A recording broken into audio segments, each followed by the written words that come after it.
40 presenta En la red. Educación, Arte y Cultura.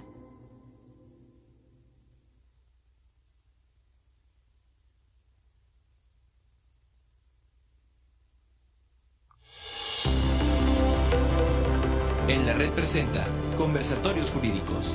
Con Manuel Rosas Lara y Carlos Rodríguez Fonseca. Comenzamos. Amigas y amigos, buenos días y bienvenidos a este espacio, su espacio Conversatorios Jurídicos. El día de hoy, bueno, como siempre, con la grata presencia de Geisa Chirino, que nos acompaña. Geisa, gracias y buenos días. Buenos días a todos ustedes. Aquí andamos hoy estrenando modelito y hasta con las uñas bien pintaditas. Qué bueno. Ya Manuel me dijo que tenía que venir muy bien. Vienes muy bien, ¿eh? Gracias. Carlos, buenos días.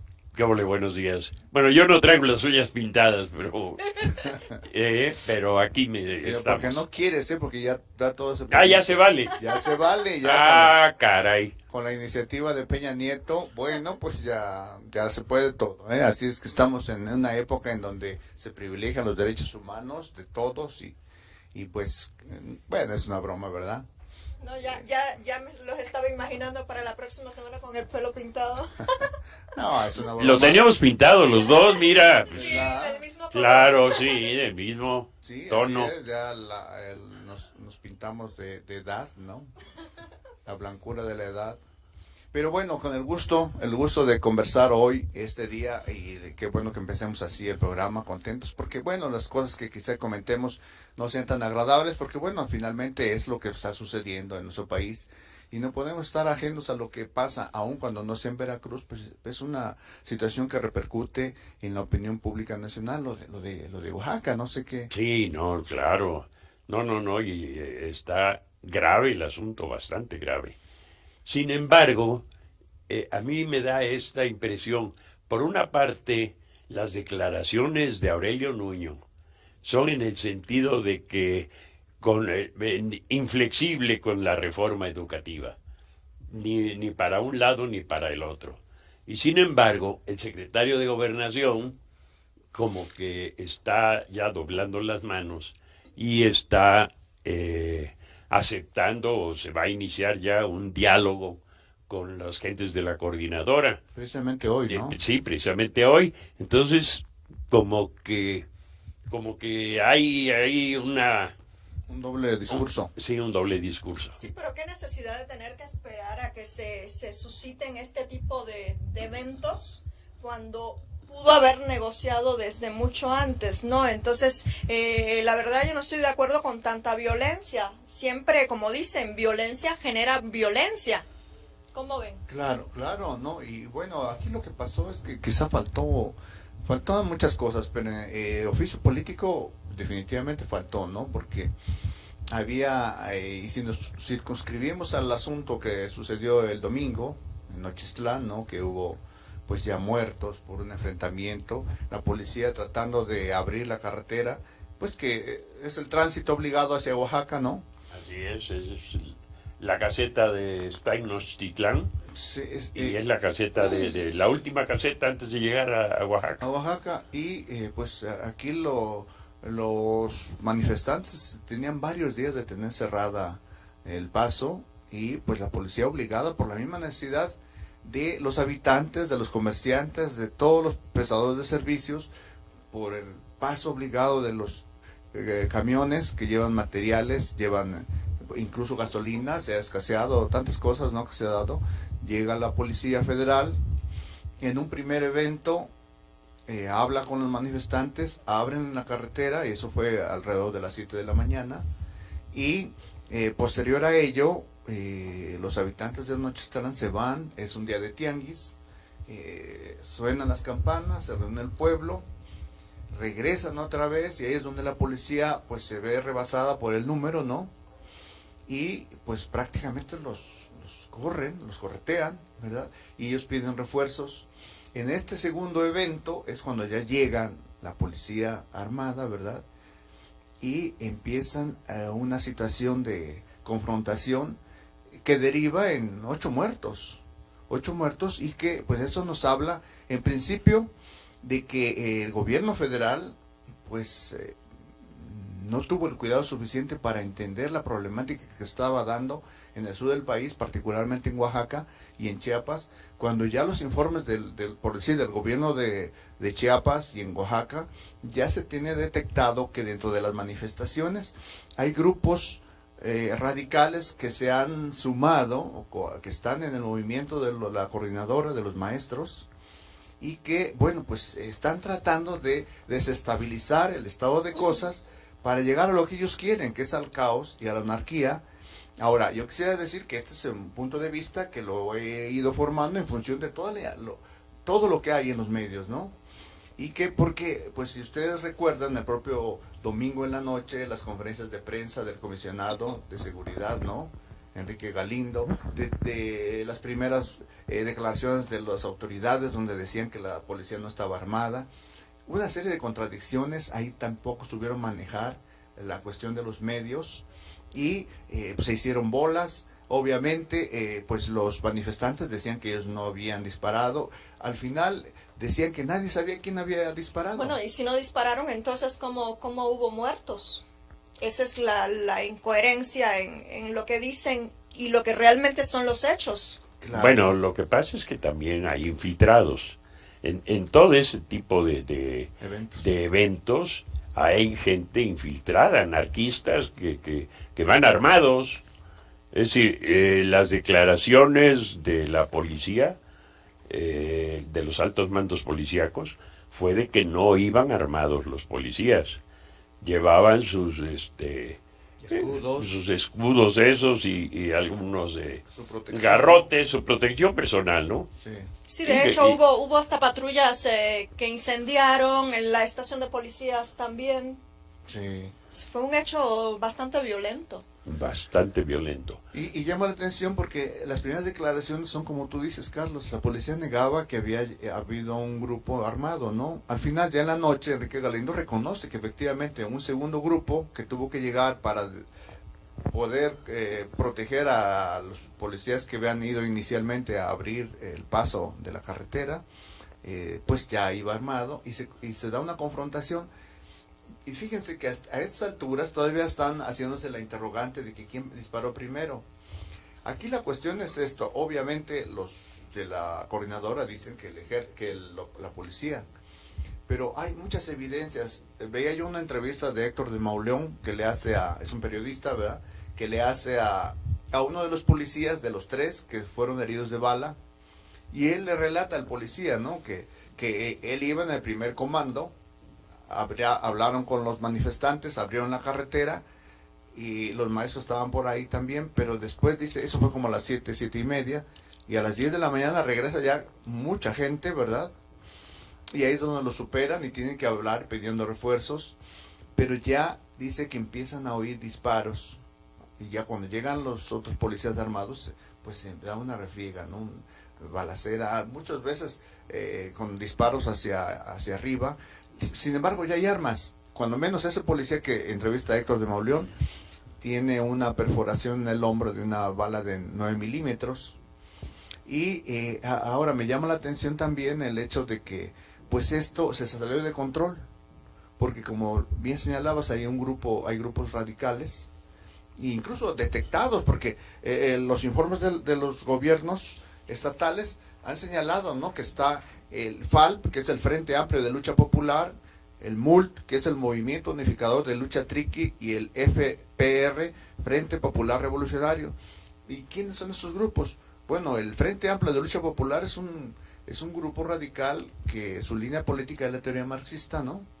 Y que habla de transformar la sociedad a través de un sistema socialista. El Movimiento Unificador de Lucha Triqui también es un movimiento, es un grupo, ¿verdad?, que también compone, según la información que ellos dan, es de 62 pueblos, tribus y naciones indígenas en todo el país, pero que tratan de reivindicar el trabajo colectivo por encima de los intereses individuales, y tienen su propia filosofía y cosmovisión. Y finalmente el FPR también es una organización amplia de masas democráticas, asambleístas, de clase revolucionaria, y que lo que ellos pretenden es una nueva sociedad con una tierra justa en la construcción de un socialismo y posteriormente del comunismo. De esos tres grupos que Bueno, entonces ya está desvirtuando el movimiento en sí.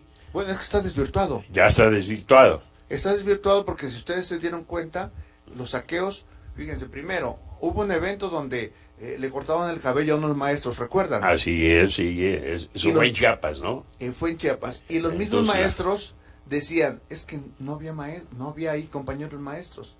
Los que nos cortaron el cabello fueron los pobladores. Eso fue en Chiapas. En Oaxaca hay 8 muertos. De esos 8 muertos ninguno es maestro. Son Ah, pobladores. Entonces Sí. están ¿Y desestabilizando qué, el qué Estado. andaban haciendo? Exactamente. ¿Qué Entonces, andaban haciendo de ahí? hecho, son grupos que ya están cubriendo ahí las actividades de la coordinadora, pero con sus propios intereses. ¿Cuáles Claro. son sus intereses? Después de ver la radiografía de cada uno de ellos, bueno, la desestabilización, ¿no? Claro. Y Sí, eso, no es indudable eso. y eso es lo que le falló al gobierno, sabiendo que hay grupos infiltrados. Lo debiera saber, ¿no? El CISEN debe estar atento a eso, ¿no? La Secretaría de Gobernación. Sí, Y claro. aún así se les salió de control eso. No pudieron prevenirlo. Y tan no pudieron prevenirlo que el primer grupo de policías que mandan es un grupo, bueno, pues no eran pocos, pero no suficiente para el caso. Bueno, de esta manera, si fuera el grupo de maestros en específico, pudo haber habido un control. Pero como tú mencionas, son grupos externos que no tienen que ver directamente con los maestros, sino con la líder de ellos en pro de sus propios intereses, ¿no? Entonces, aquí, ¿cómo controlas una situación de ese grado, no? Es muy una buena difícil. pregunta. Claro. ¿Qué se puede hacer en una situación como esta en donde ya se juntan varios intereses, Carlos? ¿Cómo atender a un problema que ya no es de índole de, pues que pudiéramos decir, laboral o educativo, sino ya es un problema político? ¿O cómo Bueno, ves? pero de todas maneras hay líderes de la coordinadora, que se supone que las gentes que se les han metido en ese tipo de eventos no son líderes en sí. Los líderes siguen siendo las gentes de la coordinadora. Claro. Tan es así que a uno de los líderes lo detuvieron y lo tienen hecho prisionero por allá por el norte, ¿no? Bueno, lo tienen sujeto a proceso. Sujeto a proceso, a Rubén. Y a Villalobos, que son el 1 y 2 dentro del consejo directivo de la coordinadora en Oaxaca, ¿no? Ajá, así es. Y Pero incluso es difícil, ¿no? Es difícil de controlar algo así. es Claro, es complicado. Porque ellos son los líderes de los maestros, pero también dentro de los grupos indígenas o de los grupos de ciudadanos extremistas también tienen sus líderes. Y tan es así que no sé si vieron que los medios señalaban el saqueo que estaban haciendo a los supermercados, a las tiendas, al Sí, al comercio en general. comercio en general, incluso en Juchitán. En Juchitán se metieron a una agencia de estos carros Nissan y se llevaron 6 carros nuevos, ¿no? Ah, caray. Imagínate. Entonces, han aprovechado este revuelo Sí. para, Delinquir, porque es Delinquir. una manera de delinquir. claro, hacer una serie de tropelías, ¿verdad? Para finalmente, ¿cuál es el objetivo? La desestabilización. Ya no hay control, se cae en el caos, se cae en la anarquía, y entonces se puede acusar al gobierno de lo que sea, Sí, claro. como Bueno, se está haciendo. entonces la verdad es que lo que tiene que hacer ahorita el gobierno es buscar el diálogo con las gentes de la coordinadora, porque no cabe duda, los de la coordinadora tienen un trasfondo político, Político. Por supuesto. político con el cual, no sé, tú eres maestro y sí me gustaría que comentaras hasta qué punto ese movimiento realmente le asiste la razón o no le asiste. ¿Le asiste el derecho o no le asiste? Vaya, Buena ese pregunta, es- Carlos, porque fíjate que ahorita en los medios y en las redes, Geisa seguramente se han percatado de que con un sinfín de mensajes, ¿verdad? De fotografías, de videos, han ido sensibilizando a la opinión pública.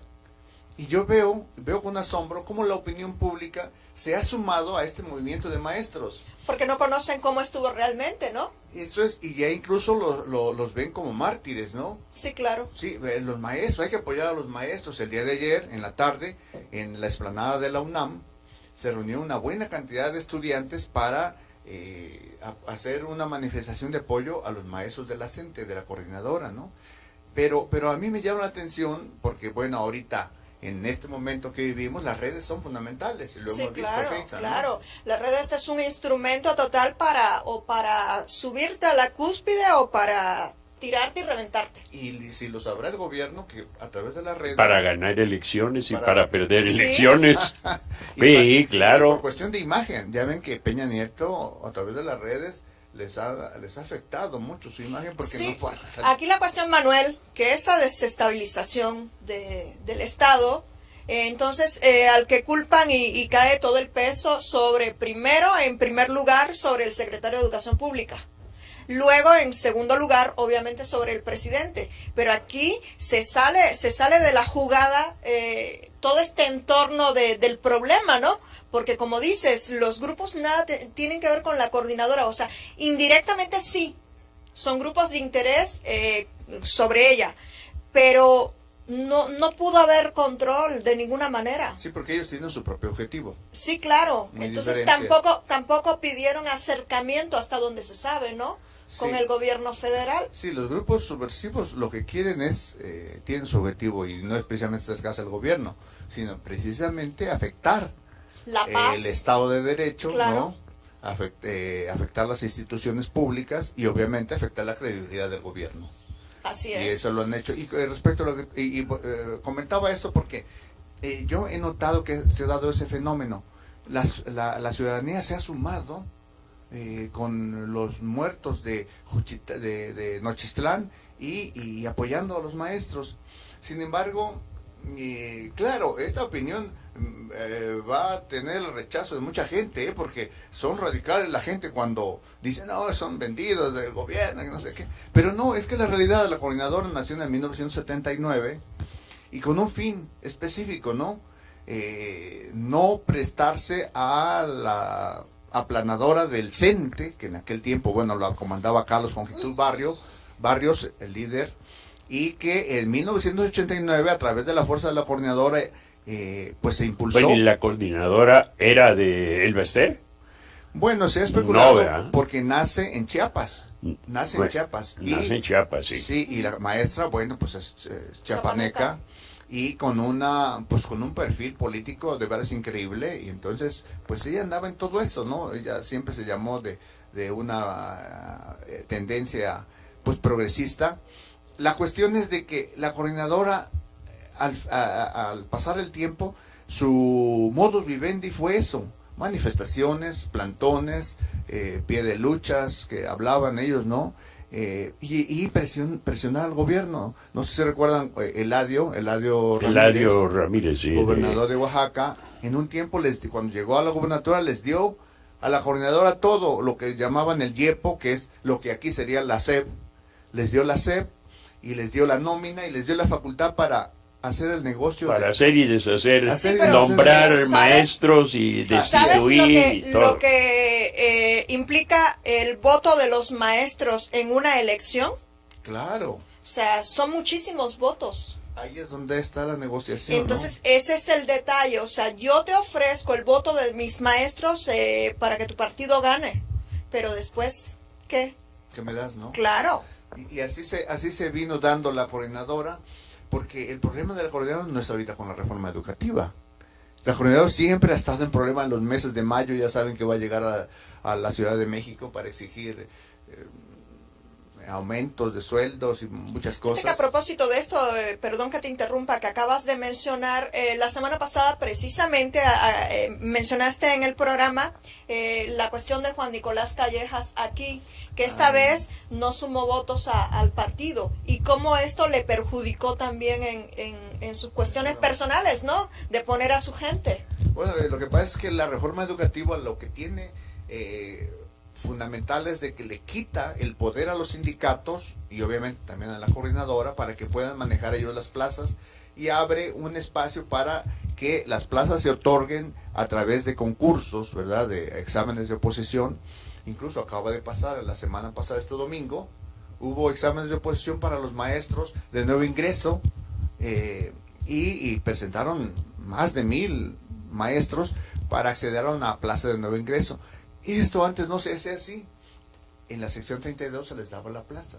Se les daba la plaza a cambio de... A cambio de, exactamente. Claro. Pero las Entonces, plazas heredadas, se les daban las plazas. heredadas, se vendían, vendidas, perdón, sí. y si no, pues tienes que darle un buen regalo al líder.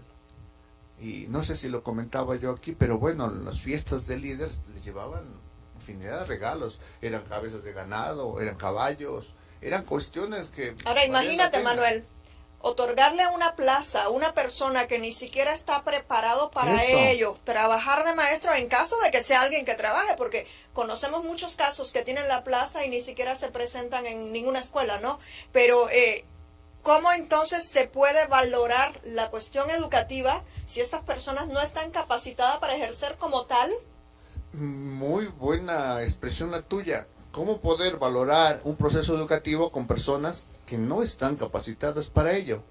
Pues ese es el cambio que viene a dar la reforma educativa. Y ese es el gran problema que surge ahorita en el sur del país. Pero si permiten, vamos a hacer un espacio y seguimos con este tema que da para más. Regresamos, amigos.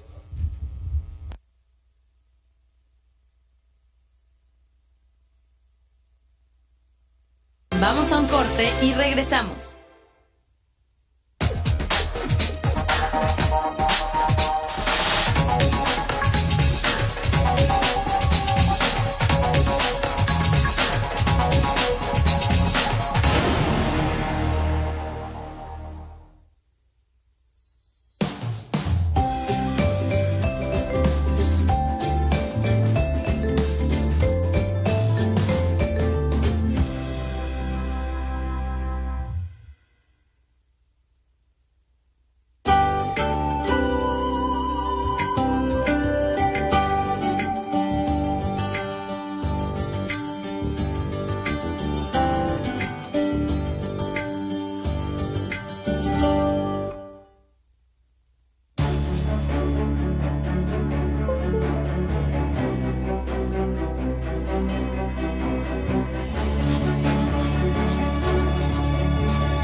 No se debe confundir la verdad con la opinión de la mayoría. Regresamos. Amigas, amigos, aquí estamos de regreso. Hoy precisamente se va a dar la reunión con la coordinadora y la Secretaría de Gobernación. Ahora la pregunta es, ¿hasta qué punto van a negociar cuando el secretario de Educación Pública, Aurelio Nuño, dijo que la reforma no se va a tocar de ninguna manera?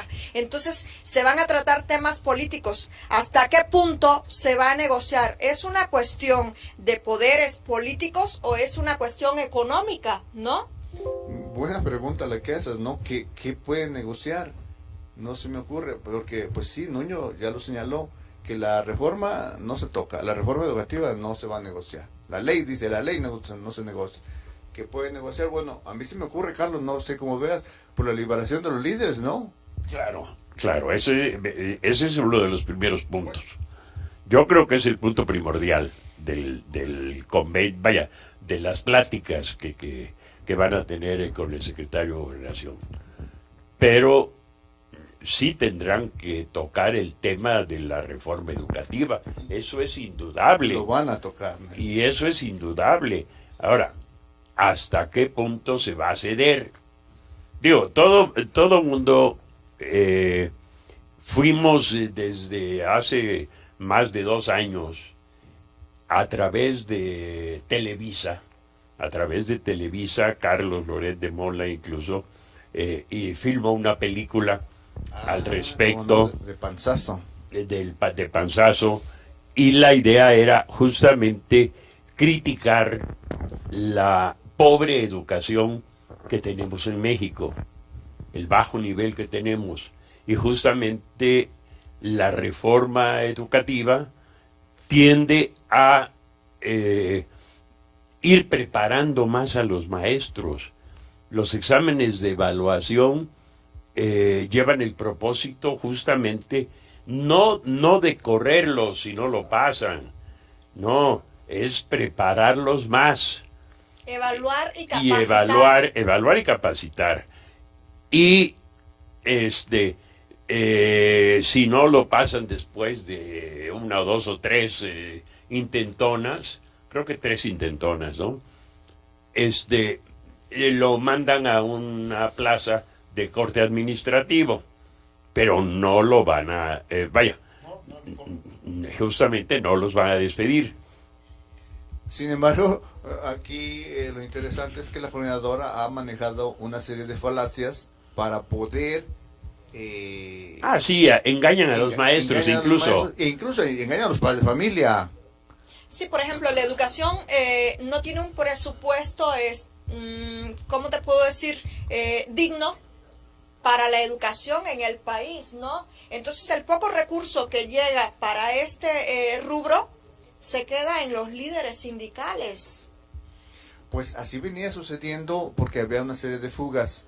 Ahora, pero tienes razón, el recurso no es suficiente para que haya las condiciones necesarias de que los niños estén en un ambiente adecuado y puedan llevar a cabo su proceso educativo bueno con las mejores formas, ¿no? Deja tú el equipamiento en las zonas urbanas, sino las escuelas en las zonas rurales, que sabemos que a veces ni toman clases así en un terreno X o como sea, No hay infraestructura. porque no tienen siquiera un plantel digno para que esos niños no se mojen o no pasen frío. Pues esa es la realidad. Claro. Ahora, la reforma tiene contemplado atacar esas zonas en donde están las escuelas con más carencias para mejorar el estado de cosas, pero principalmente en Oaxaca, Guerrero, Chiapas y Michoacán, establecer estrategias para que cambiara la situación económica de la gente más pobre. Porque bueno, ¿qué puede aprender un niño que lleva el estómago vacío? Y así se dan casos en esas zonas. Pero pues lo lamentable es eso, ¿no? De que en esa pobreza que se da en Oaxaca, Chiapas, Guerrero y Michoacán, pues es fácil el que a los padres se les engañe con algunas cuestiones que los preocupan, como el decirles, la educación se va a privatizar. Esa es una de las falacias que maneja la coordinadora. La otra, los padres tendrán que mantenerles a la escuela con todos los gastos, ¿no? Así se estuvo haciendo también hace años aquí en las escuelas urbanas, que Sí. luego les cobraban hasta cuotas de luz, ¿te acuerdas? Sí, pero la reforma no señala eso, ¿no? Y que a los maestros los van a correr, ya lo explicaba Carlos y lo explicaba bien. ¿Cuál es el proceso, no? Pues únicamente capacitarlos para dar un mejor desempeño. Sin embargo, bueno, pues todo esto ha hecho que los padres se preocupen y que se sumen al movimiento de los maestros en esos estados, lo que ha propiciado pues ya el estado de cosas que estamos comentando el día de hoy, ¿no? Y si a eso le sumamos todavía la injerencia de grupos radicales, pues se vuelve ahí un caldo de cultivo muy difícil de controlar Una guerra civil en un estado. y pues ya está abriendo espacios de opinión con las redes sociales. Sí, claro. Porque Pero tergiversan también la información Definitivamente. porque pues no llega como realmente fue. Entonces la exactamente. gente, ay no, pobres maestros. Sí, y entonces, bueno, pues ya aquí va a traer sus consecuencias, ¿no? Pues veíamos, claro, se habla ahorita por la cuestión electoral, no podemos sustraernos a ello. Bueno, Aurelio Nuño, pues esto es un descalabro, es como un coscorrón que le meten, ¿no? Sí, claro. Mira, hace un momento Geisa habló del voto corporativo de los maestros. Yo creo que el voto corporativo ya pasó a la historia. Ya aquellos líderes que obligaban a sus trabajadores a votar por determinado partido, ya sabemos cuál es el partido, ya se acabó. ya no es lo mismo. Ya no Ya no es lo fácilmente mismo. los engañan. Precisamente gracias a las redes sociales, Sí. a la información que ya tiene el pueblo en general, ya vota de alguna manera más racional y no simplemente porque por el temor de que los vayan a correr, porque Claro. saben que no va a ser así. Bueno, tan es así que ya ves que ahorita el proceso electoral que pasó, pues tuvo muchos damnificados, porque Claro, pues el partido en el poder pues sufrió descalabros que trajo consecuencias hasta en el líder nacional, ¿no? Todo. Que es otro punto. ese es otro Sí. punto que Que valdría también la pena hay que comentar, comentarlo, ¿no? sí, claro. No sé cómo veas, Carlos, digo, no sé si tengan algún otro comentario en relación a lo de el movimiento de maestros, Pues pero yo creo que habrá que esperar el resultado de ese famoso diálogo que van a tener para poder Seguir opinando, ¿no? hacer opinión, ¿no?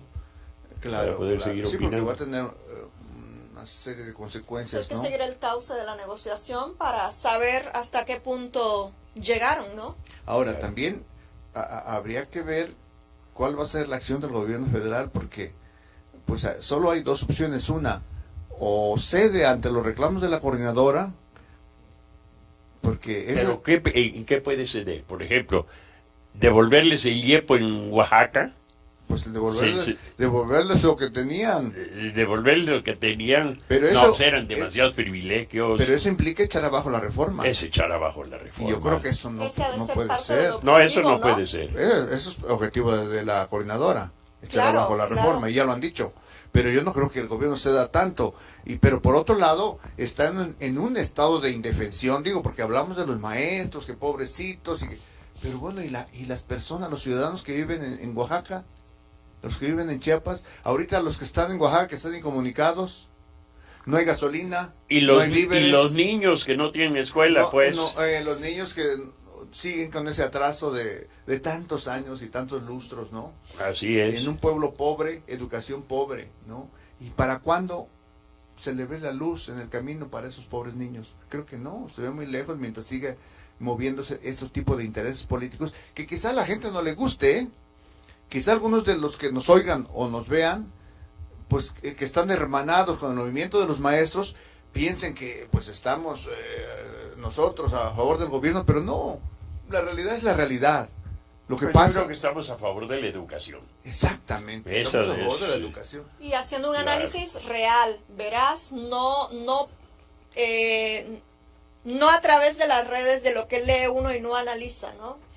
Efectivamente, para poder opinar se necesita, Criterio. y además y adentrarse en toda la información que hay, Claro. tanto de un lado como de otro, Así es. ¿verdad? Porque si bien es cierto que la policía se equivocó en su estrategia, no contempló la magnitud del problema que iba a atacar, minimizó o hizo caso omiso de la introducción de grupos radicales, y por eso fue el fracaso en Nochistlán, ¿no? Con toda la serie de consecuencias de 8 muertos. Si eso es reprobable, también lo es el hecho de que por el otro lado pues haya grupos radicales que también tenían armas de fuego. Y fíjense que me llama la atención porque el padre Alejandro Solalinde, si lo conoce, todo el Sí, mundo claro. lo conoce, ¿verdad? El padre Alejandro Solalinde, él mismo en su Twitter señala ese día y dice, publica ahí una información de un cercano a él, ¿no? Y ahí dice, estuvimos peleando durante 3 horas con la policía, se abrió la carretera pero los atacamos, y dice, y ya cuando los policías los teníamos, dice, las gentes empezaron a disparar armas de diversos calibres, y entonces los policías se retiraron. Alejandro Solalinde lo dice en el Twitter, o sea, no es una cuestión que, ay, ¿quién lo dijo? Él mismo, que Alejandro Solalinde está metido en el movimiento este. Entonces, ¿qué quiere decir? Que bueno, después de tanto de dimes y diretes, los pobladores iniciaron la balacera, y ya entonces tuvo que venir la policía armada pues para contenerlos, ¿verdad? Sin embargo, el problema está ahí, siguen los bloqueos. ¿Qué va a hacer el gobierno? Yo no creo que se quede así, que se sigan tomando las carreteras.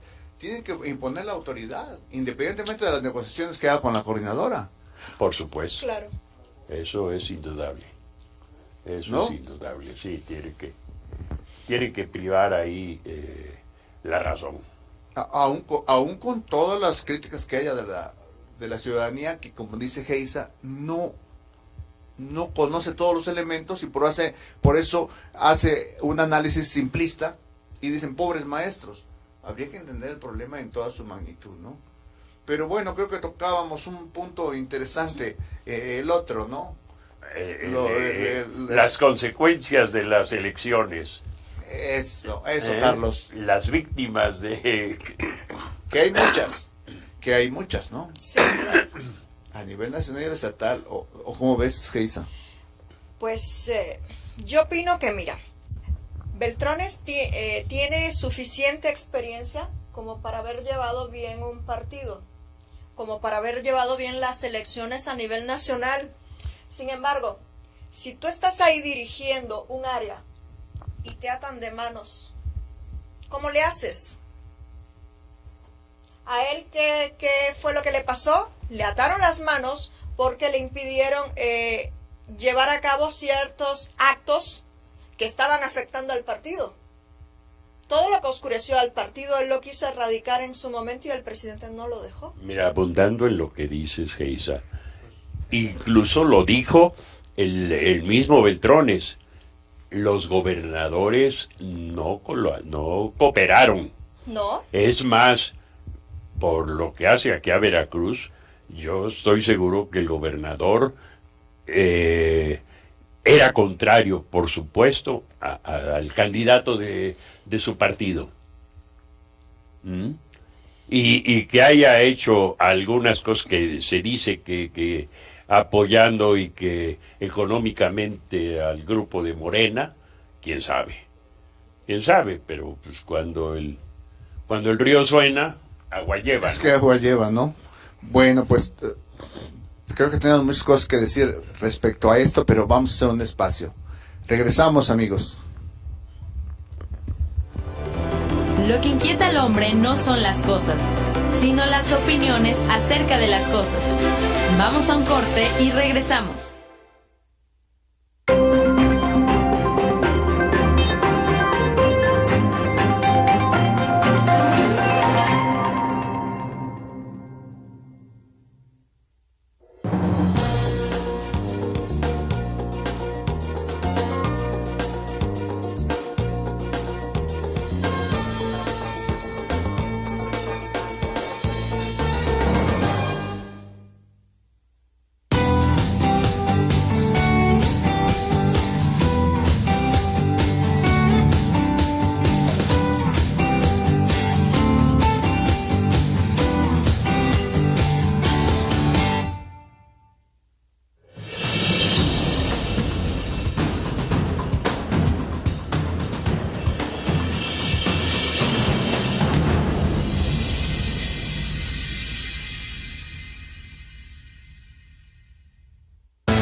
No se debe confundir la verdad con la opinión de la mayoría.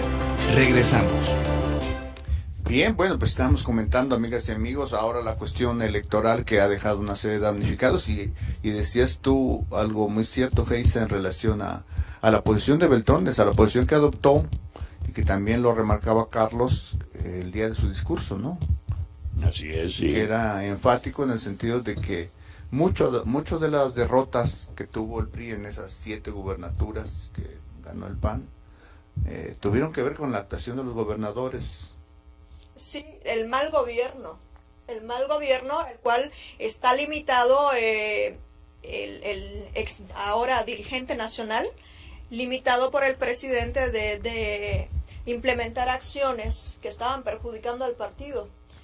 como te decía hace un rato, pienso que tal vez el presidente pensó que llevar a cabo este tipo de acciones afectaba más al partido, La imagen. lo daba más claro. Sin embargo, si esto, según mi criterio, en mi opinión, si esto se hubiera llevado a cabo antes de las elecciones, júralo que hubiera estado bastante competitiva la elección. Bueno, yo creo que sí había cambiado muchos de los resultados, ¿no? Si hubiéramos visto una acción del gobierno de la República en contra de gobernadores muy señalados a nivel nacional, Sí. ¿verdad? Sí, los dos Duartes pues, son los mayormente señalados. Y Rodrigo Medina también, el de Nuevo Bueno, León. Rodrigo Medina, pero pues allá el Bronco ya actuó en consecuencia, está actuando pues, Sí. en consecuencia. Aunque yo a veces no sé si de veras, porque criticaba yo la pasividad del Bronco, pero no sé, pero bueno, volviendo a los gobernadores, sí, y Roberto Borges de Quintana Roo, ¿no? Si hubiera habido alguna acción antes de las elecciones, seguramente las cosas no hubieran sucedido como sucedieron. Claro. Pero creo que Peña Nieto nos tiene acostumbrados a esa pasividad Mira, que luego no aquí entendemos. en Veracruz, para no ir tan lejos, ¿no? Yo creo que el gobierno pensó eso que están diciendo ustedes, de ejercer alguna acción punitiva en contra de alguien. Sí lo hizo el gobierno, Audirac, en contra de Audirac. Buscando, vaya, como si fuera un chivo expiatorio. Y, No, pero imagínate- como si Audirac hubiera sido El culpable de toda la crisis. el culpable de todo, pero además el único responsable.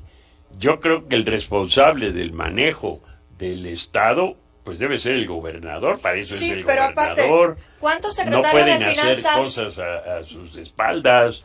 cuántos secretarios de finanzas no han pasado por esta administración? Entonces, ¿cómo vas a emitir cuentas claras si no tienes a un responsable único?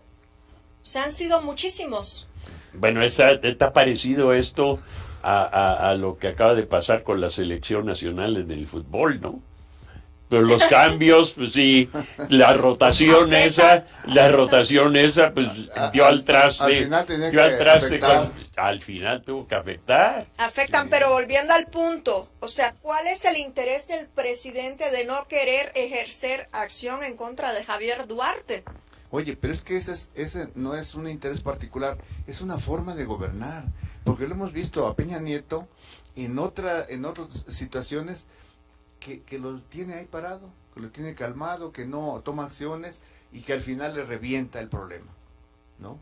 Entonces, esta inacción pues ha venido de la presidencia de la República y ha tenido sus consecuencias. Y Mario lo señalaba como Pero como que él está dejando que sean las propias entidades federativas las que emprendan las acciones. Leía yo justamente, pues el día de hoy, y en un estado que tiene fama de haber sido un estado muy honesto, es el estado que menos delincuencia tiene. Me estoy refiriendo a Querétaro. Me estoy refiriendo a Querétaro. Y sin embargo, hoy leí por la mañana que están en contra más o menos de como de 100 exfuncionarios de la administración anterior que los están ya investigando y que los van a sancionar, porque se habla de un descalabro ahí de alrededor de 700 millones de pesos, una cosa así. Que no es nada poquito en comparación con lo que hemos visto, con lo ¿no? que tenemos por acá, ¿verdad? Pero hablando de la pasividad de Peña Nieto, fíjense, aquí lo que llama la atención es esto. La Auditoría Superior de la Federación ha presentado las denuncias correspondientes en las irregularidades que ha encontrado, por decir aquí en Veracruz, ¿no? Pero se Y en la encuentra PGR, no, pero se encuentra con la barrera insalvable de un Congreso que no actúa. No, pero aquí la cuestión es que la competencia en el ámbito penal recae en la PGR porque son partidas federales. El Auditor Superior de la Federación, recuerdan cuando vino a Veracruz, que incluso lo entrevistó Carlos Loret de Mola, Él encontró las irregularidades y presentó las denuncias ante la PGR, y ahí se quedaron, como se han quedado muchas, como se han quedado, y pues el discurso de Claudia Pavlovich, la gobernadora de Sonora, en donde manda una carta y públicamente a través de un video le exige a la procuradora Arely Gómez que tome cartas en el asunto, porque dice que Sonora ha entregado puntualmente toda la información que se ha requerido para que sea llamado a cuentas a este Guillermo Padres, el exgobernador panista, y dice y que no han visto resultados. Y es que ya nos ha acostumbrado la PGR a que todo se queda ahí, todas las denuncias se quedan ahí. Ahora, ¿por qué se quedan aquí ahí? fue el colmo, aquí en Veracruz fue el colmo. Se declaró incompetente y lo mandó a la entonces Procuraduría General del Estado, todavía no se llamaba Fiscalía. Ha sido el colmo, como tú lo llamas, ¿no? Fue el colmo ese. Pero entonces ¿Cómo va a ser incompetente si ya estábamos hablando de partidas federales? Claro, pero entonces sí hay una pasividad de Peña Nieto, porque la Procuraduría funciona en relación a lo que quiere Peña Nieto. Es decir, no muevan las cosas, y el discurso de Manlio nos lo dice, ¿verdad? O lo que tú comentabas, Geisa, ¿no? Es decir, se le presenta al presidente y dice, hay que hacer esto. Sí. No me apoyan, incluso después de las elecciones, ¿no? Hay que llamar a cuentas. Sí. Saben que no los toquen. Pues entonces aquí está mi renuncia. Y en el discurso señala, es producto de políticas públicas equivocadas. Y esas políticas públicas, Manlio se refiere a Yo las creo políticas que públicas no. del gobierno federal. Yo creo que Sí, nada claro. tiene que ver con las políticas públicas en la cuestión del mal gobierno. O sea, lo que ha pasado acá en Veracruz no tiene nada que ver con las políticas públicas. Ah, no. Tiene que ver con los funcionarios que se han llevado el dinero y han dejado el Estado en crisis, ¿no? Claro. Entonces, ¿qué pasa con Manlio? O sea, no me dejan a mí dirigir, si yo soy el dirigente, pues entonces renuncio, ¿no? Claro. Pero esas políticas públicas que afectó el proceso fue pues el aumento de la gasolina.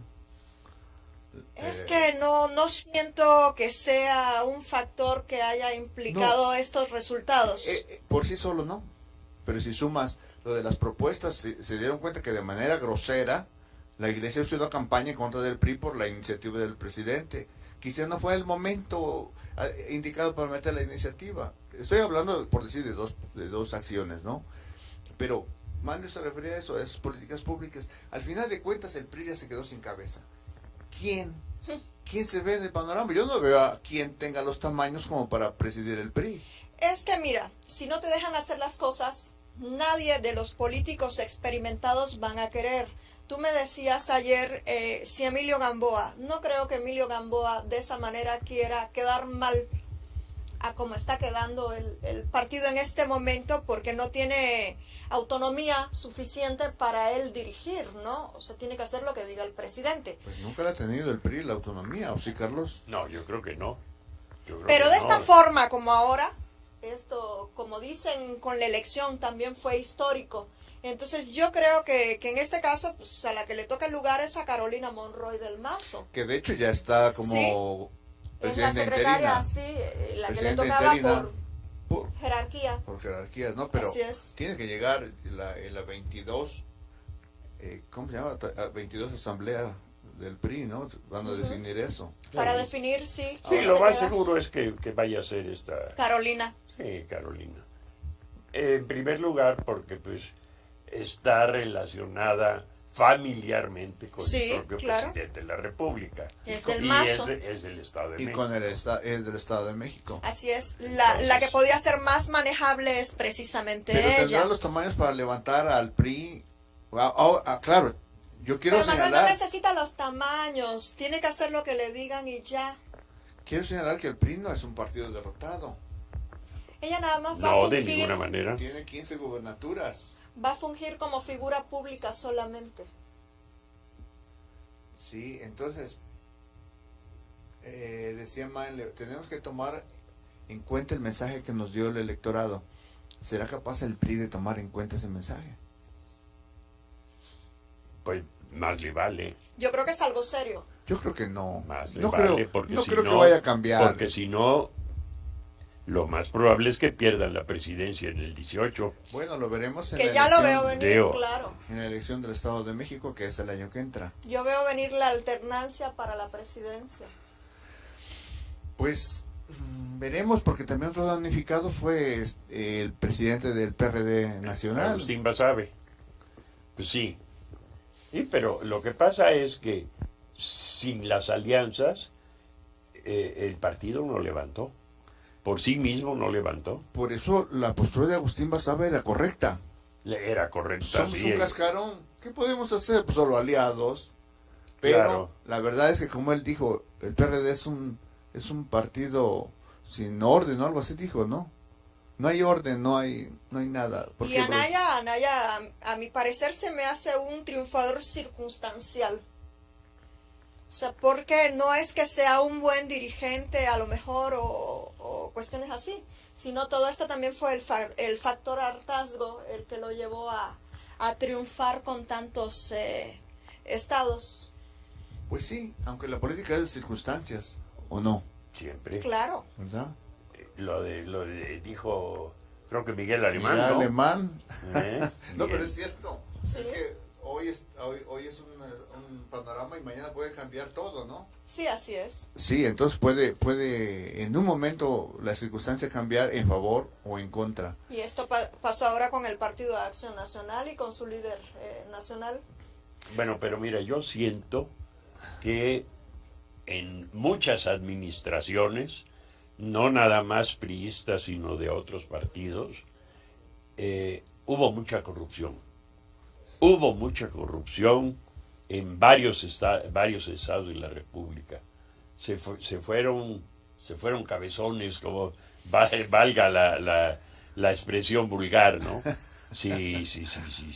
La verdad es que estos amigos, de veras, No, y cometieron actos de rapiña. el electorado Aquí les es pasó el la factura, colmo ¿no? con las empresas fantasmas. Oye, a lo mejor por eso el presidente bajó de peso, para que digan que no se ¿El fue presidente? gordito. Digo, el gobernador, No, el perdón. gobernador Sí, bajó ya de estoy peso. pensando a nivel nacional. El gobernador Javier Duarte ha de haber bajado. bajado de peso para que digan, Ha bajado mucho no de se fue peso. gordito. Ha bajado mucho de peso y bueno, pues aquí ya veremos qué sucede porque Bueno, está siguiendo la misma dieta que Nemi Deep. Ah, Yo bueno. creo. digo porque ya regresando a nuestro terruño, ¿verdad? Bueno, efectivamente la situación está caldeada aquí, ¿no? Miguel Ángel pidiéndole a la presidenta de la mesa directiva del Congreso que permita hablar en tribuna, ella negándoselo. Le manda a Miguel Ángel una carta donde dice que pues que entiende que ellos están sujetos a lo que dice el gobernador, porque finalmente los diputados van a nombrar el fiscal anticorrupción, ¿no? Ten la plena seguridad y tengan la plena seguridad de que va a ser Reyes Peralta. Sí, Sí, es el que se perfila principalmente. Sí. ¿Verdad? que Yo ha tengo sido- información que no es el bueno.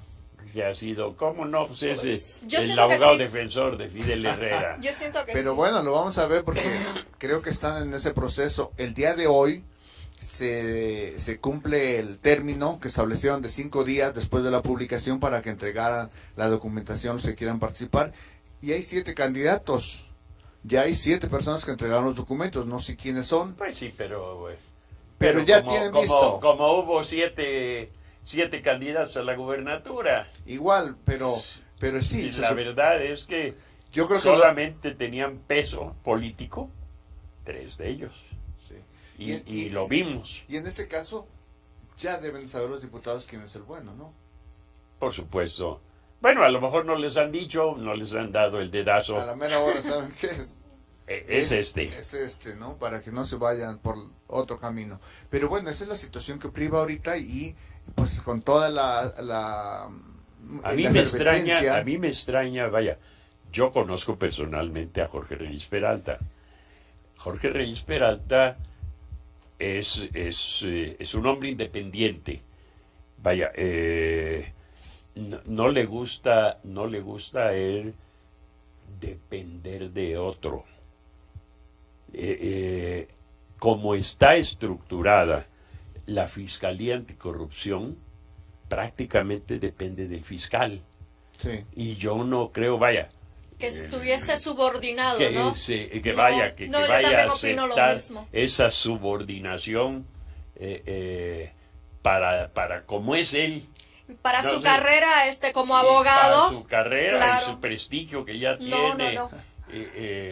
Pues seguramente leyó las bases y todo, No, vaya, él sabrá.